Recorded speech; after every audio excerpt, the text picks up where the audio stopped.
여러분 반갑습니다. 본격 밀리터리 팟캐스트 밀떡 시작합니다. 고현준입니다.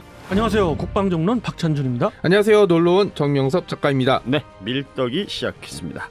자, 밀떡 본격적으로 시작하기 전에 우리 구독해 주시는 분들께 다시 한번 감사 인사 말씀드리고 혹시라도 구독 안 하고 그냥 보고 계신 분들이 있다면 구독 좀 눌러주시면 고맙겠고요. 또 영상 뭐 보시면 다 보시고 나서 좋아요도 꼭 좀 눌러주시기 바랍니다. 알람을 설정을 해놓으면 이제 업로드 될 때마다 알려지니까 그것도 도움이 될 테고. 네. 그리고 댓글창에 댓글 다시면 또 그것도 재밌습니다. 그렇죠. 댓글도 달아드리고 이제 뭐 가볍게 논쟁도 한번 해보고 몰랐던 정보도 알 수 있고 유익하죠. 평소에 악플러로 활동하신다면서요? 어떻게 하셨나요? 얘기를 정책을 감추고 활동했는데. 예, 야, 제가 다 진짜 봐요. 예리하구나 진짜. 왜 아무 말도 안 하세요? 저는 댓글 유튜브로 댓글을 안 달기 때문에 유튜브는 제 담당. 네. 아무튼 뭐 그 댓글창이나 이런 게 좀 혼탁해진다 싶으면 우리 정명섭 작가가 등장한 거라고 생각하시면 되겠습니다. 자, 오늘 밀떡 이야기 나눌 주제가 엘셈. 예, 엘셈. 예. 엘셈. 그 초보들을 위해서 엘셈이 뭐의 줄임말인지부터 그렇지. 한번 거기서부터 얘기해 가야죠. 주실 텐데. L은 그 롱 레인지라는 뜻이에요. 장거리. 장거리. 이제 장거리는 굳이 필요한 게 왜 장거리냐? 그럼 이제 대본 유추하실 게 고고도에서 작전할 수 있는 그런 대공 미사일이겠구나. 셈은 이제 미사일, 대공 미사일이라는 거는 대부분 아시니까. 예. 그래서 이제 엘셈 하는 거죠. 그냥 엘셈이 이번에 이제 개발 성공이 됐다라고 하는데 사실은 밀떡에서 여러 번 시험 발사 성공에 대해서 의미가 있기 때문에 그렇죠. 예. 그때마다 조금씩 방송을 해드렸어요. 네. 그 이유가 이 엘셈이 갖는 그런 커다란 의미가 있기 때문에 그런 거였고 사실은 가장 뭐 정말 가슴이 벅찼던 게 작년 5월 30일이죠. 5월 30일에 4차 시험 발사 때 발사한 것이 엘셈이 궁극적으로 완벽하게 개발 성공이 됐구나. 모든 성능이 성공적으로 구현됐구나라는 걸 알 수가 있었고. 롱 레인지라고 했잖아요. 네. 장거리라면 어느 정도의 장거리예요? 그러니까 뭐 유효 사거리? 고도? 대공 미사일은 뭐 유효 사거리라기보다는 고도로 이해하시는 게 가장 좋죠. 직격을 하죠. 요격 대상 물체에 직격으로 피탄을 해서 격파시키는 거죠. 누가 쐈거나. 네, 맞습니다. 아니면 뭐 날라다닌거나 뭐 이런 것들을 요격하는. 그렇죠. 그게 이제 우리가 생각할 수 있는 가장 떠오르는 게 탄도탄이겠죠. 탄도탄. 사실 우리가 대한민국은 그 탄도탄이라는 무기 체계에 뭐 굉장히 위협을 받고 있는 국가이기 때문에. 그러니까 뭐 고고도 이러면 제일 먼저 떠오르는 게 저는 사드거든요. 맞습니다. 그러니까 한국판 사드 뭐 이런 얘기 많이 하잖아요. 그렇죠. 종말 단계. 그러니까 탄도탄이든 항공기보다는 탄도탄을 위주로 말씀드리면 최고 고도의 정점의 이제 중간 단계라고 흔히 얘기하죠. 그런 비행을 하다가 목표물을 향해서 떨어지기 시작할 거예요. 그 단계를 종말 단계라고 하는데 떨어지는 단계를. 그렇죠. 그 종말 단계에 제일 처음 교전을 할 수 있는 대공 미사일이 되게 고도로 보면 100km 이상, 150km 단이 가장 높죠. 근데 그쪽에 해당되는 대공 미사일부터 교전이 시작되는 거죠. 그렇군요. 이게 한국형 사드라고 우리가 얘기를 하잖아요. 그러면 우리가 흔히 알고 있는 그 사드하고 한국형이라고 이름 붙는 거하고 가장 근본적인 차이는 뭐예요? 늘 흔히 어느 무기체계든지 한국형 붙잖아요. 그냥 이제는 이렇게 해석하시면 될 것 같아요. 대한민국에 가장 적합하고 대한민국이 지금 군에서 요구하고 있는 ROC 성능에 부합하는 무기체계다. 이 정도. 뭐 성능이 모자라거나 전혀 뭐 아닙니다. 그런 개념이 아니라 심지어 그냥 코리아 스타일. 심지어 지난 그 시험 발사 성공 23년 5월 30일 제가 얘기한 거는 그때 방위사업청장이 이런 말까지 했어요. 그 탄도탄에 로켓 부분을 맞출 거냐 아니면 탄두부를 맞출 거냐 그것까지도 여기서 선택할 수 있다. 실제로 그것이 구현이 됐고 그래서 뭐 말들이 많았죠. 이걸 또 정치적으로 해석하고 뭐 SM3 얘기 또 나오고 그래서 참 골치 아픈데 어쨌든 그런 부분들을 다 배제하고 성능 면으로 봤을 때 너무도 획기적인 게 이 엘셈이고 사실은 그때 엘셈이 발사된 게 아니라 엘셈2가 발사됐다는 그런 설도 있었어요. 엘셈2는 말씀하신 대로 한국형 사드라고 이야기하셔서 하는 얘기인데 한국형 사드에 걸맞는 그 사드와 맞먹는 그 고도에서 작전할 수 있는 대공 미사일이 엘셈2예요. 그거는 지금 현재 개발 중인 거고 지금 이거는 개발 완료가 돼서 이제 모든 일반 대중한테 공개해도 되겠다 싶었기 때문에 예. 요번에 이제 최근에 이제 공개를 한 거고 사실 이게 그 사업 계획에 2024년까지로 돼 있었어요. 그렇기 때문에 그거에 맞추어서 이번에 그냥 발표한 것뿐인데 사실 거기에는 뒷 배경 이야기가 그런 것들이 있다. 우리는 LSM을 넘어선 LSM2 또 LSM2에 좀 더 커다란 부스터를 달아서 조심스럽게 말씀드립니다만 인공위성을 요격한다거나 그게 우주까지 가는 거고. 네. 중간 단계라고 아까 말씀드렸잖아요. 종말 단계가 아닌 중간 단계. 탄도탄이 상승하는 상승서부터 와중에. 상승 단계 이 다음에 벌어지는 그 중간 단계에서까지 교전을 할 수 있는 대공 미사일도 지금 개발할 가능성이 있어요. 그런 의미로 보셔야 돼요. 그러니까 무기 체계라는 게 뭐 우리 흔히 하는 말로 땅, 네. 뭐 하늘, 바다, 뭐 이렇게 이제 주로 나눈다라고 치면 이 고고도라는 건 결국 하늘 중에서도 더 위, 그렇죠. 아주 위. 거기를 얘기하는데 이제 우주까지. 네. 그래서 쉽게 말씀드리면 고도 40km 이상을 보면 그게 고고도에서 작전할 수 있는 그런 미사일이다 이렇게 보시면 돼요. 저희가 작년에 가서 하나부스인가 거기서 봤던 게 그 LSM 맞습니다. 모형 맞나요? 하나부스는 아니었고요. 네. LIG 넥스원 부스였죠. 네, 네. 그 하나부스가 아니라 LIG 넥스원에 청궁부터 해가지고 쭉 이어졌죠. 이렇게 이어졌죠. 각각의 미사일 크기는 다 다르지만 그죠. 어느 정도 축소해서 이렇게 그 회사 소개 이렇게 쫙 해봤는데 거기에 제일 제가 그때 기억하기로는 제일 오른쪽에 있었던 그 지대공 미사일이 바로 LSM입니다. 제가 보기에는 배치 순서도 박 의원님이 정했을 수 있어요. 그러니까 네. 아까 그랬잖아요. 뭐 탄두를 맞출 거냐, 네. 아니면 뭐 그러잖아요. 그죠. 네, 네. 그러니까 어디다 놓을 건지도 그런 거 다 기억하고 네, 살면 그렇죠. 고단하지 않아요? 미안합니다. 근데 이제 초보로서 궁금한 게 막 시험 발사 성공 이렇게 얘기 들었으니까 첫 번째 궁금한 거는 그럼 대체 언제 실전 배치할 거냐? 그렇지. 네. 그 다음에 또 궁금한 건 우리 계속 LSM이라고 부르고 있잖아요. 그 네. 미사일. 이게 실전 배치되면 그냥 LSM으로 가나요? 아니면 청궁처럼 그렇죠. 미사일 이름을 바꾸는 건가요? 그렇지 않죠. 예, 말씀대로 청궁과 같은 어떤 애칭이 붙을 거고 그리고 제식명도 필요하다면 네. 정식 제식명이 붙여질 가능성이 그러겠죠. 있죠. 예. 예. 청궁이랑 좀 구분되는 명칭으로 들어갈까요? 당연히 구분될 것 같아요. 뭘로 하지? 우주로 나가니까 우궁 어때요? 그거 하나 정해주세요. 야, 이런 쪽이 또 약합니다. 음. 무슨 궁으로 끝날 것 같긴 합니다. 그러니까 네. 궁 시리즈로 이어질 네, 것 같잖아요. 그죠? 천궁, 신궁 또 뭐 있을까요? 사실 조선군이 가지고 있던 화살 중에 가장 멀리 날아갔던 게 편전이었거든요. 편전. 근데 편전의 별명이 애기살이었어요. 그러니까 날아갈 애기살도 때 그 소리가 난다고. 그냥 궁으로 안 끝나고 네, 활로 끝났을 때 왜냐하면은 어떻게 보면 활은 장치고 화살이 미사일이니까. 네. 좋다. 그거. 네, 애기살. 애기살도. 네. 애기살, 상대방을 좀 방심시킬 수 있잖아요. 네. 애기살 치고 너무 애가 높이 날아. 높이 날아가고 굉장히 무섭죠. 그러니까. 한마디로. 네. 아무튼 뭐 이게 역사적으로 과거에 불렀던 이름들 이렇게 차용하는 그죠? 경우들 네, 많으니까 맞습니다. 애기살도 후보에 하나 올려놓죠. 네. 만약에 애기살로 실제로 정해진다. 네네. 그럼 그때 상금 드리겠습니다. 감사합니다. 예. 현주님이 드리는 거예요. 모르겠어요. 뭐 그럼 그때 가서 얘기하자고요. 네, 알겠습니다.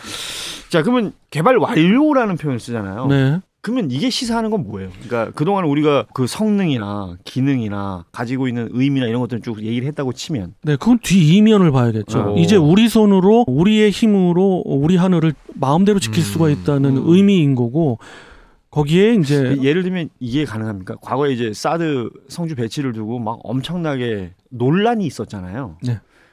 이런 논란을 가지고 올 필요가 없는 건가요? 그렇죠. 우리께 있다는 건? 중국에서 무슨 시비를 붙일까요? 만약 우리가 중국이라면 우리가 개발해서 우리가 배치한다는데 무슨 그러니까 말이 내 있을까요? 거니까 뭐 미국 거를 가져와서 중국 입장에서는 자신들의 코앞에다가 이걸 갖다 놓는 걸 가지고 시비를 걸었던 거 아닙니까? 물론 레이더 갖고 걸었지만 그렇죠. 어찌됐든. 네. 예. 그러니까 그런 문제에서 완전히 벗어날 수 있는. 그렇죠. 완전히 벗어날 수 있죠. 그리고 자주적인 어떤 국방 전략의 밑거름이 될 수 있는 거죠. 그리고 우리 마음대로 전략을 짤 수도 그렇죠. 있는 거고요. 그렇지. 활용할 수 있는 방법도 많을 테고. 물론 거기에서 이제 더 나아가서 아까 잠깐 언급드렸지만은 더 나아가서의 뭐 인공위성을 요격할 수 있는 정말 중간 단계도 요격할 수 있는 대공 미사일을 개발한다든가 그리고 지금 활발히 개발 중인 걸로 저는 알고 있는데 해상형 LSM 이게 갖는 의미도 상당히 큽니다. 나중에 시간이 나면 좀 더 많은 이야기를 나누어 드리겠습니다만 그런 의미도 있고요. 예. 그리고 마지막 의미로 본다면은 저는 가장 큰 게 다층 방공망이 5단계에 촘촘히 갖추어진 그런 국가가 된다는 거예요. 근데 이게 이런 국가가 있느냐? 지금 현재 서방권에는 3개국밖에 없습니다. 이렇게 되면 예. 미국, 이스라엘, 그리고 대한민국이에요. 이거는 탑3를 자동적으로 꼽을 수 있겠네요. 자동적으로 꼽죠. 유럽은 이상해요. 중간 단계는 물론 없고, 그리고 맨 위에 종말 단계에 가장 뭐 사드급의 네. 그런 미사일이 아직까지 대표적인 미사일이 없을 뿐더러 그 성능 면에서 좀 떨어지고 이러고 있어요. 그러니까 결국은 이 3개국이 다층 방공망을 구성할 수 있는 국가가 되는 거죠. 예. 그런 의미가 있습니다. 나토만 너무 믿고 등한시하지 않았나라는 생각도 좀 유럽이. 있고 유럽이 그다음에 드골 대통령이 미국이랑 등지고 독자적인 핵 개발을 할 때 했던 굉장히 유명한 얘기가 있거든요. 그걸 오랜만에 듣는다. 예. 파리가 핵 공격을 당하면 보복해 줄 거냐? 그러면 소련은 다시 뉴욕이나 로스앤젤레스 노릴 건데 그것까지 감안해서 그럼 보복 공격 해줄 수 있냐라고 했을 때 미국 쪽에서는 확답을 못 줬다는 후문이 있거든요. 물론 뭐 정치적인 해석이 여러 가지가 있긴 하지만 그렇죠. 미국의 1급 동맹국 중에 1급 동맹국이라고 하는 유럽도 최근에 이제 여러 가지 이슈들을 해서 준비를 하려고 얘기를 이제 뉴스들은 보고 있긴 한데 너무 많은 나라의 이익이 걸려 있는 거잖아요. 어떤 나라는 다층 방공망이 필요하고 어떤 나라는 영토가 작으면 거기까지는 필요 없고 그래서 제가 보기엔 이것도 조별과제 악몽에 들어갈 것 같아요. 조별과제. 네, 너무 좋습니다. 네. 결과적으로 이제 뭐 처해있는 상황이나 환경이 다를 수 있으니까 뭐 그런 게 있겠지만 결국 우리가 한국형 그리고 한국형이라는 이름은 꼭 굳이 안 붙여도 이 LSM을 개발했다는 것만으로도 완료했다는 것만으로도 앞서 말씀하신 것처럼 다층적인 어떤 항공망, 그 방어망을 구축을 했다. 그러면 들어올 테면 들어와봐가 가능해지는 거 아니에요? 그렇죠. 탄도탄이든 그 어떤 무기 체계든 일단 그 영공 안에 들어오려면 그 단계별로 대응하는 무기 체계들이 있기 때문에 네. 그걸 뚫기가 굉장히 어렵겠죠. 이 적 입장에서 봤을 때는. 그리고 우리가 생각을 안 할 수밖에 없는 게 주변국이에요. 예. 북한도 북한이지만 주변국 역시 좀 더 롱 레인지의 탄도탄들이 있지 않습니까? 예. 그것들도 역시 위협이 되기 때문에 그런 것도 막을 수 있게 됐죠, 이제는. 그래서 너무도 좋고요. 또 하나 알 수 있는 거는 해상형이 개발이 된다면 이제 5단계를 넘어서 중간 단계까지 요격을 갈 수 있다. 굉장히 정말 가슴 벅차오르는 얘기예요. 그러니까 지금 뭐 말씀 중에 미국하고 이스라엘하고 우리나라밖에 이 시스템을 구축하지 못했다라고 얘기를 하니까 이스라엘이 얼마 전에 이제 뭐 하마스가 막 들어올 때 뭐 아이언돔이 깨졌네 어쨌네 막 그럴 때 있잖아요. 어찌됐건 뭐 그거도하고 상관없는 얘기가 될 수도 있겠습니다만 뚫렸다라는 표현을 뭐 본인들은 인정하지 않지만 뭐 여기저기서 썼었잖아요. 우리나라의 이 시스템 미사일 방어체계 시스템하고 이스라엘하고 한번 비교를 해보자면 지금 현재로서는 이스라엘이 더 완벽하죠.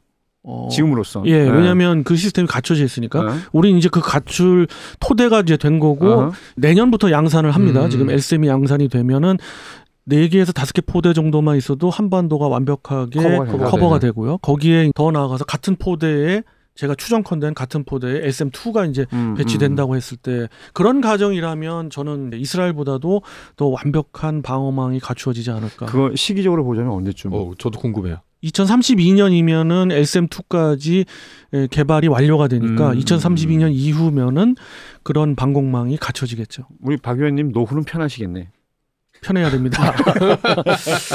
노후 걱정해야 됩니다 지금.